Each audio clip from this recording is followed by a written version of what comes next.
Hello and welcome everyone. The online गुरु में मैं सुनील शर्मा आप सभी का स्वागत करता हूं।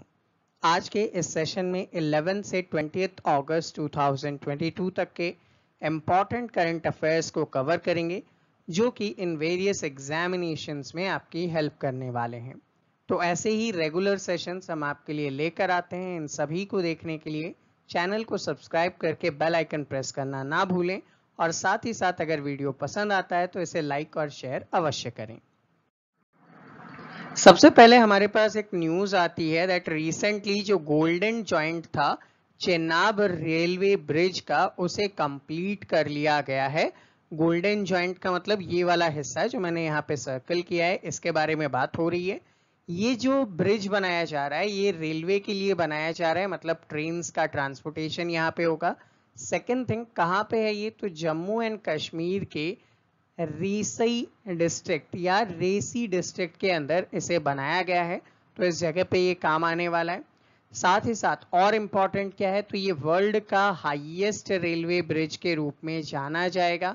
तो बहुत ज़्यादा इम्पॉर्टेंट हो जाता है। क्यों हो जाता है? क्योंकि वर्ल्ड के सबसे हाईएस्ट ब्रिज के रूप में जाना जाएगा। अब ये जिस रेलवे ट्रैक पे है वो railway track Udhampur Srinagar Baramulla rail link project के रूप में जाना जाता है। लगभग 272 किलोमीटर लंबा ये रेलवे ट्रैक है जिसके अंदर इस ब्रिज को बनाया गया है। ये जो रेलवे ट्रैक है ये क्या करने वाली है, ये कनेक्ट करने वाली है दो जगहों को। एक जगह का नाम क्या है, बक्कल, और दूसरी जगह जो है वो है कौरी। ठीक है, तो बक्कल एंड कौरी प्लेस को कनेक्ट करता है ये रेलवे ब्रिज। इंपॉर्टेंटली याद रखेंगे क्योंकि ये वर्ल्ड का हाईएस्ट रेलवे ब्रिज के रूप में जाना जाएगा। हाल ही में पारसियों का न्यू ईयर जो कि नवरोज है उसे सेलिब्रेट किया गया 16 अगस्त के दिन। अब यहाँ पे नवरोज का मतलब क्या होता है, दो वर्ड से मिलकर बना है, नव एंड रोज। तो इसका मतलब होता है न्यू डे। ठीक है, तो न्यू ईयर को ये लोग यहाँ पे सेलिब्रेट करते हैं। हालांकि 16 अगस्त जो है वो कभी भी रिपीटिंग नहीं होने वाला है। कारण क्या है, क्योंकि पारसियन जो होते हैं ये अपने कैलेंडर के अकॉर्डिंग, तो एक कैलेंडर है इनका सेन शाही, ठीक है, उस कैलेंडर के अकॉर्डिंग इसको सेलिब्रेट करते हैं। सेकंड थिंग, इनका जो कैलेंडर है जिसको हम लोग बोलते हैं जोरेस्ट्रियन, ठीक है, जोरेस्ट्रियन कैलेंडर, और उस जोरेस्ट्रियन कैलेंडर का जो फर्स्ट डे है, ठीक है, फर्स्ट डे है, और इस कैलेंडर का जो फर्स्ट मंथ है, जिस फर्स्ट मंथ को क्या कहते हैं ये लोग, तो फरवरदीन कहा जाता है। ठीक है, तो फरवरदीन का जो मंथ है उसके फर्स्ट डे के दिन ये लोग क्या करते हैं, सेलिब्रेट करते हैं पारसी न्यू ईयर को। इस साल ये अगस्त 16 को आया था। यूजुअली ये जुलाई टू अगस्त के बीच में कभी भी आता रहता है। कॉमनली अगर देखें इंडिया में सबसे ज्यादा पारसी कम्युनिटी के लोग कहाँ पे रहते हैं, तो देखिए ये गुजरात, महाराष्ट्र एंड गोवा में सबसे ज्यादा पारसी कम्युनिटी के लोग आपको मिल जाएंगे। इंडिया जो है वो 14 अगस्त के दिन पार्टीशन हॉरर रेम्बरेंस डे को ऑब्जर्व करता है। ये डे इसलिए भी इम्पोर्टेंट है क्योंकि इस दिन 14 अगस्त के दिन पाकिस्तान क्रिएट किया गया था 1947 में। और आप सभी जानते हैं पाकिस्तान की क्रिएशन से इतनी प्रॉब्लम नहीं थी जितनी प्रॉब्लम क्या थी, इंडिया एंड पाकिस्तान के बीच में बॉर्डर से हुई है। रीजन क्या था? रीजन ये था कि भाई जब इंडिया पाकिस्तान को सेपरेट किया गया उस टाइम पे एक पर्सन को बुलाया गया जिसका नाम था सीरिल रेड क्लिफ। अब रेड क्लिफ ने क्या किया, जो कि पहले कभी इंडिया में आए भी नहीं थे, ना ही वो इंडिया के रहे हुए थे, तो उनको इंडिया के बारे में इतनी नॉलेज नहीं थी। उन्होंने जस्ट एक मैप लिया और मैप के अकॉर्डिंग डिवाइड कर दिया कि ये पार्ट इंडिया का और ये पार्ट पाकिस्तान का। इस वजह से बहुत सारे लोगों को क्या करना पड़ा, एक जगह छोड़कर दूसरी जगह जाना पड़ गया और इससे बहुत प्रॉब्लम्स हुई। यहाँ पे वायलेंस हुए, यहाँ पे दंगे हुए जिसमें बहुत सारे लोगों की डेथ भी हुई। तो उसी चीज को हम लोग याद रखते हैं आज भी, इसलिए 14 अगस्त 1947 की याद में हम लोग क्या करते हैं, पार्टीशन हॉरर रेम्बरेंस डे के रूप में ऑब्जर्व किया जाता है। सबसे पहले इसे कब से स्टार्ट किया, तो 2021 में इसे स्टार्ट किया गया था। 2022 का ये सेकेंड टाइम हमने इसे ऑब्जर्व किया है। उदर शक्ति एक बाइलेटरल एक्सरसाइज है इंडियन एयरफोर्स और मलेशिया के एयरफोर्स के बीच में, जो रिसेंटली कहाँ पे स्टार्ट किया गया, मलेशिया के अंदर स्टार्ट किया गया। इंडिया की तरफ से यहाँ पे Su-13 MKI और C-17 एयरक्राफ्ट हिस्सा ले रही है, जबकि मलेशिया की तरफ से Su-30 MKM एयरक्राफ्ट इसमें हिस्सा ले रहा है। जनरली एग्जाम में क्या पूछा जाता है, तो जनरली एग्जाम पर्पज से अगर आप देखेंगे तो वहां पे ये पूछा जाता है कि उदर शक्ति जो एक बाइलेटरल एक्सरसाइज है ये किन किन नेशन के बीच में और किस विंग में है। तो आपको याद रखना है कि एयर फोर्स का है, इंडिया एंड मलेशिया के बीच है। हाल ही में इंटरनेशनल यूथ डे के रूप में 12 अगस्त को सेलिब्रेट किया गया। इस साल की जो थीम थी वो रखी गई थी inter generational solidarity creating a world for all ages. अब हम लोग जो इंटरनेशनल यूथ डे हैं ये कब से मनाते आ रहे हैं, तो 2000 से हम लोग इसे मनाते आ रहे हैं। सेकेंड थिंग आपको ये याद रखना है कि इसी से मिलता जुलता आता है नेशनल यूथ डे, जो कई बार आपको क्वेश्चन में कंफ्यूजन क्रिएट कर देता है।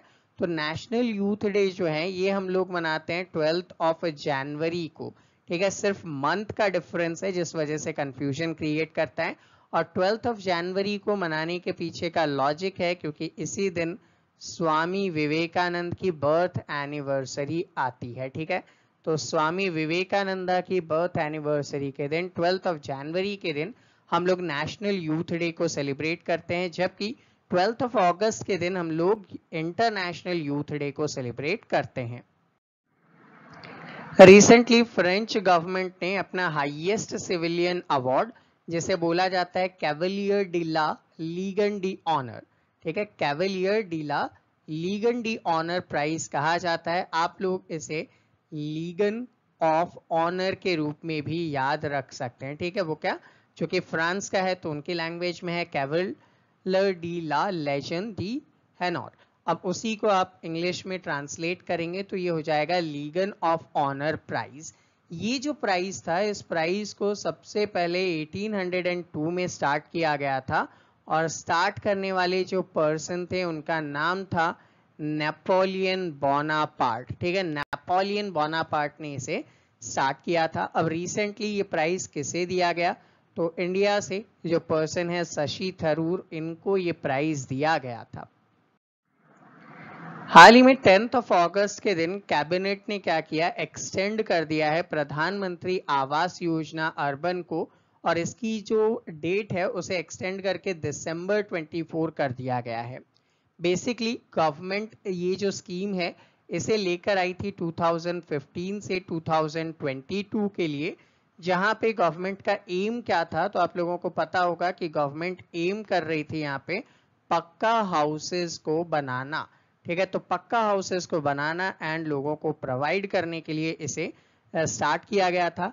पहले टारगेट था 2015 से 2022, बाद में अब टारगेट बढ़ा के क्या कर दिया गया है, दिसंबर 2024 कर दिया गया है। और मेन ऑब्जेक्टिव यहाँ पे ये रखा गया है कि भाई हम लोग लगभग 122.6 लाख हाउसेस जो हैं वो गरीब लोगों को बनाकर अवेलेबल करवाएंगे। हाल ही में आज़ादी के 57th ईयर्स को हम लोग सेलिब्रेट कर रहे थे और उसी टाइम पे 11 और नए साइट्स को, वेटलैंड को रामसर साइट का दर्जा दे दिया गया। अब रामसर साइट आप सभी जानते हैं, ईरान के रामसर में एक एग्रीमेंट हुआ था, उसके अकॉर्डिंग हम लोग क्या करते हैं, वेटलैंड को प्रोटेक्ट एंड प्रिजर्व करते हैं। तो आपसे एक क्वेश्चन पूछूंगा, वर्ल्ड वेटलैंड डे हम लोग किस दिन मनाते हैं, वो डे आप नीचे कमेंट में कमेंट करके बताइएगा, कमेंट सेक्शन में। देखते हैं आप लोग प्रीवियस सेशन से कितना आउटकम ले पा रहे हैं। तो वर्ल्ड वेटलैंड डे किस दिन, आप नीचे कमेंट करके बताएंगे। सेकेंड थिंग यहाँ पे आपको ये याद रखनी है, जब 11 नए रामसर साइट यहाँ पे आ चुके हैं तो अब इंडिया में कितने रामसर साइट हो चुके हैं, तो इंडिया में अब टोटल 75 रामसर साइट्स हो चुके हैं, ठीक है, जिसके through around 13 lakh square kilometre hectare का जो एरिया है उसको हम लोग प्रोटेक्ट कर रहे हैं। यहाँ पे अभी तक अगर हम लोग बात करें तो 2022 में 28 नए रामसर साइट को इस लिस्ट के अंदर इंक्लूड किया गया है, ठीक है। तो अब टोटल कितने हो गए हैं रामसर साइट इंडिया में, तो नंबर हो जाएगा 75। अब क्या करना है, आपको ये देखना है कि कहाँ कहाँ पे कितने ऐड किए गए थे। तो देखिए 4 साइट्स जो हैं वो तमिलनाडु में ऐड किए गए, 3 साइट्स उड़ीसा में ऐड किए गए, 2 जम्मू एंड कश्मीर में, 1 मध्य प्रदेश में एंड 1 महाराष्ट्र में ऐड किए गए। तो टोटल 11 साइट्स को यहाँ पे ऐड किया गया है, जिसकी लिस्ट आप यहाँ पे देख पा रहे हैं।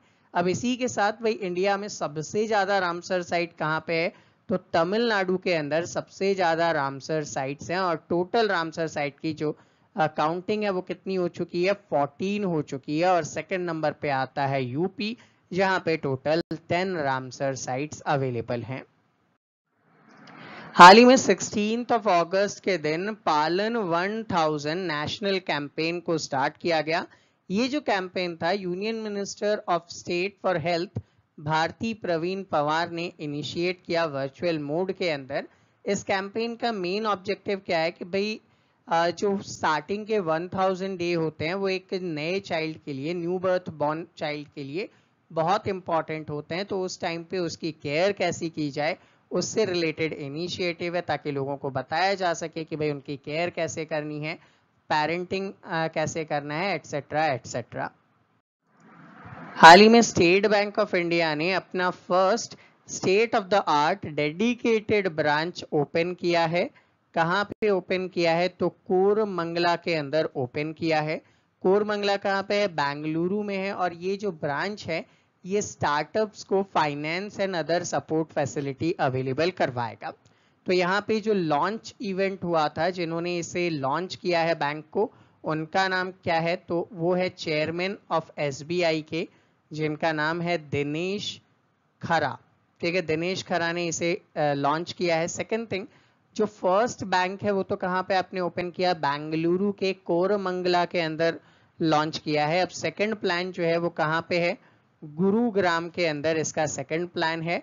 जबकि थर्ड जो है वो प्लान किया जा रहा है हैदराबाद के अंदर। ठीक है, तो स्पेशल बैंक होंगे जो सिर्फ स्टार्टअप के लिए फैसिलिटी देंगे। हाल ही में प्राइम मिनिस्टर नरेंद्र मोदी ने 75 इयर्स ऑफ इंडिपेंडेंस को सेलिब्रेट करते हुए लाल किले से रेड फोर्ट से अपना स्पीच दिया, और ये इनका 9th कॉन्जिक्यूटिव स्पीच था। ठीक है, 2014 में जब इलेक्ट हुए थे ये, तब से ये इनकी 9th स्पीच के रूप में जाना जा रहा है। सेकंड इंपॉर्टेंट, यहाँ पे इन्होंने स्पीच में 5 टास्क रखे हैं, जिनको नाम क्या दिया गया है, 5 प्रण टारगेट नाम दिया गया है, ताकि इंडिया नेक्स्ट 25 ईयर्स में जब हम लोग 100 ईयर्स ऑफ इंडिपेंडेंस सेलिब्रेट करेंगे उस टाइम पे हम लोग क्या कर सकें, इन चीजों को कवर अप कर सकें। तो क्या कवर अप करना है, हम लोगों को बिगर रिजॉल्व एंड रिवॉल्व करना है डेवलपमेंट अपना, ऑल द ट्रैक ऑफ स्टार्विट्यूड को खत्म करना है, प्राउड रखना है इंडियन लेगेसी को, स्ट्रेंथ करनी है अपनी यूनिटी को, और जो सिटीजन्स की ड्यूटी है वो सभी हम लोग यहाँ पे पूरा करेंगे। तो ये ओवरऑल एक टारगेट रखा गया है, इंडिया के 100 इयर्स ऑफ इंडिपेंडेंस के टाइम पे हम लोग इसको कवर अप कर लेंगे। हाल ही में प्राइम मिनिस्टर नरेंद्र मोदी ने अपना एक इनॉग्रल स्पीच दिया हर घर जल उत्सव के टाइम पीरियड पे, जो गोवा के अंदर इनॉग्रेट किया गया था 19 अगस्त के थ्रू। किसके थ्रू किया गया, तो जल जीवन मिशन के थ्रू इसे किया गया। अब यहाँ पे ओवरऑल हम लोगों का टारगेट क्या है कि भाई हम 2024 तक ईच एंड एवरी पर्सन को, जो रूरल एरिया में हाउस होल्ड है, उनको functional tap water connection available करवा सकें, ताकि वो लोग ड्रिंकिंग वाटर एटसेट्रा आसानी से कर सकें। तो अभी जैसा कि टारगेट है, हम लोग लगभग 52% टारगेट को कवर अप कर चुके हैं, और फर्दर हम लोग इसे जल्दी ही कवर कर लेंगे। इस दिन एक नया इनिशिएटिव स्टार्ट किया गया, it was QR code payment system, और इस सिस्टम से आप वाटर बिल्स को इजीली सबमिट कर पाएंगे। ठीक है, गोवा फर्स्ट हर घर जल सर्टिफाइड स्टेट है, ये आपसे इंपॉर्टेंटली पूछा जा सकता है। हाल ही में ट्राइबल वाला एक प्लेस जिनका नाम है मांडला डिस्ट्रिक्ट मध्य प्रदेश का, इसे first completely functional literate district के रूप में अनाउंस कर दिया गया है। अब बेसिकली यहाँ पे 2020 में एक इनिशिएटिव स्टार्ट किया गया था कि यहाँ के जो ट्राइबल पीपल्स हैं उनको एक बेसिक नॉलेज दे दिया जाए, उनको फंक्शनल नॉलेज दे दिया जाए लिटरेसी का, जिससे वो लोग अपने काम आसानी से कर सकें। अब यहाँ पे एक वर्ड आता है लिटरेसी और एक वर्ड आता है आप लोगों का लिटरेट, ठीक है। तो फंक्शनल लिटरेसी और लिटरेट के बीच का डिफरेंस क्या है, तो उसे हम लोग यहाँ पे समझ सकते हैं। इसको आप ऐसे समझिए कि ये लोग अपना नाम लिख सकेंगे, ये लोग साइन कर सकेंगे, ये जनरल जो इनका लोकल लैंग्वेज है डायलेक्ट्स उसको पढ़ सकेंगे, और जो मनी रिलेटेड कैलकुलेशंस है वो कर सकेंगे, तो उसे कहा जाएगा फंक्शनली लिटरेसी। तो ये लोग फंक्शनली लिटरेट हो चुके हैं।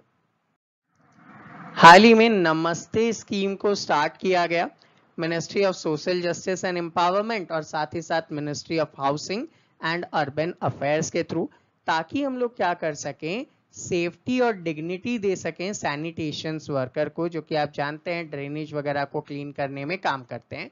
तो इन लोगों को सेफ्टी और एक डिग्निटीफुल लाइफ दिया जा सके, उसके लिए ये काम किया जा रहा है। ऑब्जेक्टिव क्या है कि जीरो फैटिलिटीज हो सैनिटेशन वर्कर की, इनकी डेथ ना हो, क्योंकि इस टाइप के वर्क में कई बार इनकी डेथ हो जाती है, तो उसे रोकना है।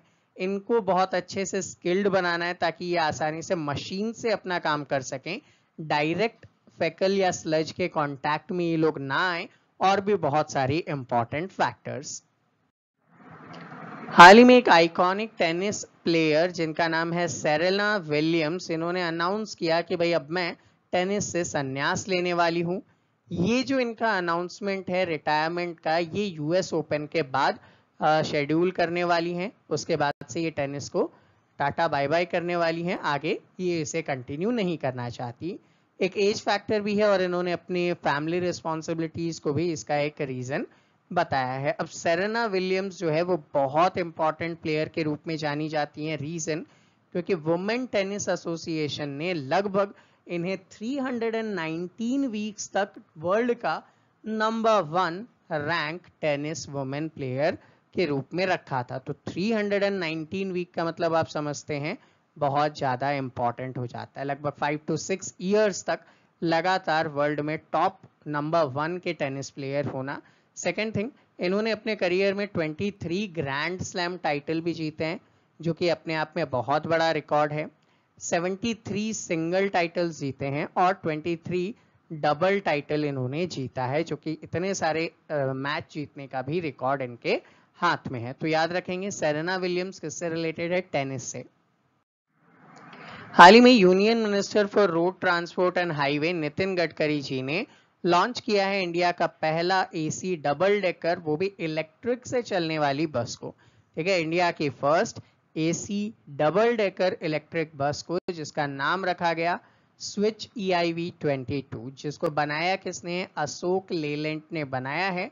और अब ये टारगेट रखा जा रहा है कि इसके 100 जो है किलोमीटर की रेंज तक ये जा सकता है, वो भी जस्ट 45 मिनट आप चार्ज कर दो तो ये 100 किलोमीटर ट्रैवल कर सकता है। इसको बनाने के लिए निकेल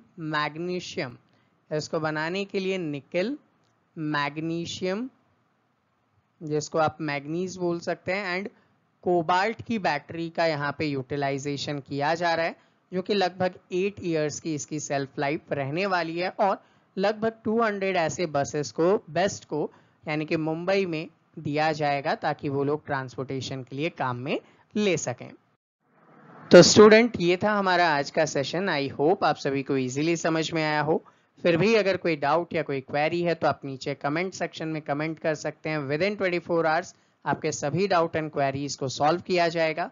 अगर आप भी RIMC RMS ऑल इंडिया सैनिक स्कूल एंट्रेंस एग्जाम के प्रिपरेशन करते हैं तो हमारा ऐप द ऑनलाइन गुरु को डाउनलोड करें, ताकि आप फ्री डेमो सेशंस देख सकें।